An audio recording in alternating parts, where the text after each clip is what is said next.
Assalamualaikum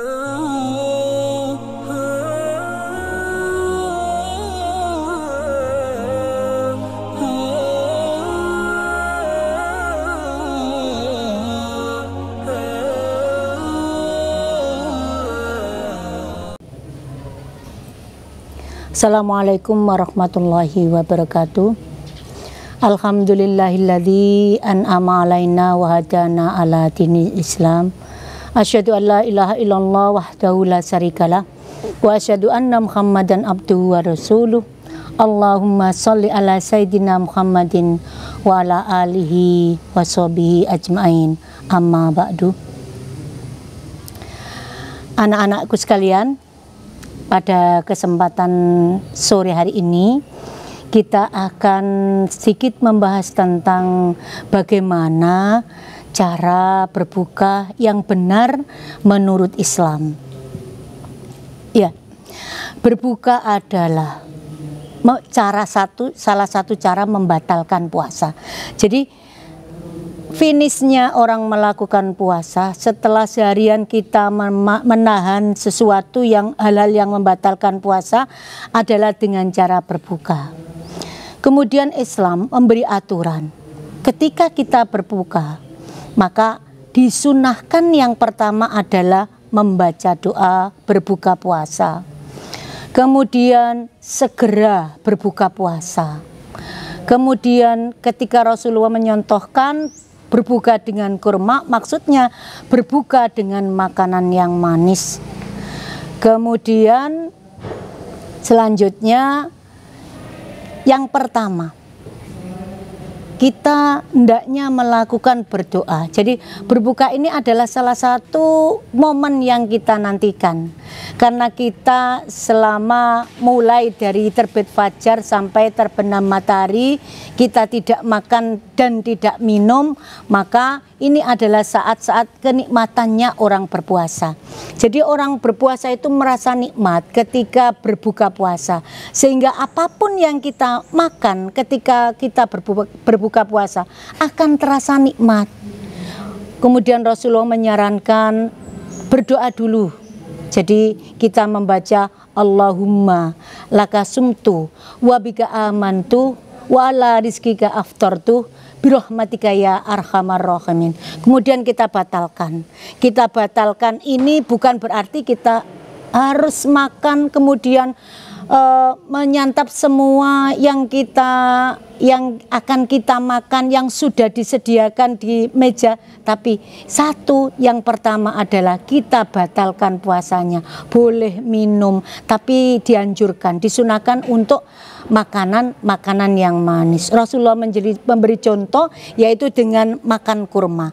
Makan kurma ini, kurma adalah buah yang banyak mengandung gula sehingga mengembalikan energi kita. Jadi kita misalnya menyontoh Rasulullah, kita makan 1 kurma atau 3 kurma, itu energi kita sudah dikembalikan. Jadi misalnya kemudian kalau kita rata-rata orang Indonesia kan kalau bukan nasi itu bukan berbuka. Jadi maksudnya berbuka itu membatalkan. Jadi kalau sudah makan kurma itu artinya sudah berbuka. Tapi memang tradisi Indonesia itu sudah terkadung ya, orang Indonesia itu kalau bulan Ramadan menyiapkan berbuka itu istimewa. Jadi kalau hari-hari biasa tidak ada kolak, tidak ada es campur atau es degan, tapi kita ketika berpuasa hidangan-hidangan itu akan muncul di meja dan menjadi request dari keluarga. Jadi itu sebenarnya hanya tradisi.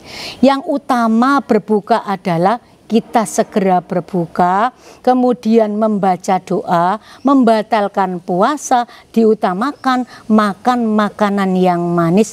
Itu tuntunan Rasulullah. Kalau kita berlebihan ketika berbuka puasa, nantinya kita akan merasa apa ya, kalau di bahasa Jawa kuarken. Jadi kalau kita kekenyangan itu kita akan merasa perut kita tidak enak, nanti kemudian melakukan ibadah selanjutnya kita akan merasa berat, kemudian selanjutnya kalau perut kita kekenyangan, selanjutnya kita ngantuk, maka disarankan nanti ketika berbuka puasa secukupnya, jadi supaya kita tidak terhalang untuk melakukan ibadah-ibadah yang lain, karena di bulan Ramadan ini bulan yang sangat mulia, ada amalan-amalan yang dilipat gandakan pahalanya seperti taraweh, kemudian tadarus.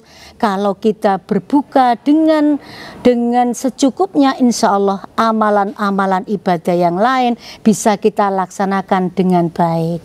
Jadi anak-anak kita, misalnya kalau dulu masih anak-anak, kemungkinan kita mengumpulkan makanan-makanan yang kita akan makan ketika berbuka.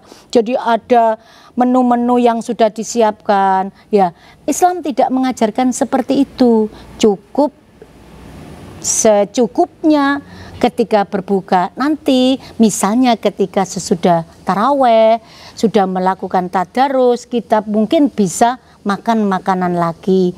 Itu pun supaya tidak berlebihan. Jadi sesuatu yang berlebihan itu adalah tidak baik untuk kita, untuk kesehatan kita, dan untuk gerakan atau ibadah kita yang lainnya. Jadi demikian tata cara berbuka yang baik. Semoga bermanfaat untuk kalian. Mudah-mudahan kalian pada bulan Ramadan ini bisa ibadah dengan baik, full, tidak ada yang lubang-lubang, tidak ada M atau mokel untuk kita semuanya. Billahi taufik wal hidayah. Assalamualaikum warahmatullahi wabarakatuh.